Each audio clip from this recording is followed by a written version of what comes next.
जी Sindh police अवामी शिकायतुनि जो नोटिस वठंदे पुलिस जे 11 ऑफिसरनि ऐं एहलकारनि खे मुअतल करे ॿी कंपनी मोकिले छॾियो आहे।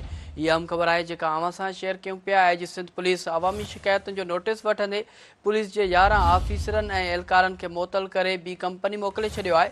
कराची रेंज जे 11 ऑफिसरनि ऐं एहलकारनि खे मुअतल करे ॿी कंपनी मोकिलियो वियो आहे। एसएचओ इत्तेहाद टाउन चौधरी अख्तर ॿी कंपनी मोकिलियल ऑफिसरनि में शामिल आहे, जॾहिं त DIU एवलसी जो मुख्तियार पंवर के भी रवानो किया वियो आहे। अवां खे आगाह कंदा हलूं, इंचार्ज एंट्री स्ट्रीट क्राइम राजा ख़ालिद, AVLC ऑफिसर गुलाम शबीर बिलो के भी ॿी कंपनी मोकिलियो वियो आहे।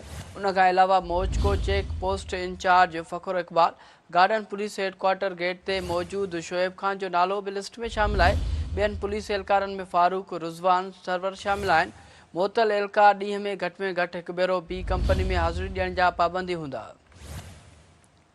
यह अहम ख़बर है जेका अवां सां शेयर कयूं पिया। जी सिंध पुलिस अवामी शिकायतुनि जो नोटिस वठंदे पुलिस जे 11 ऑफिसरनि ऐं एहलकारनि खे मुअतल करे ॿी कंपनी मोकिले छॾियो आहे।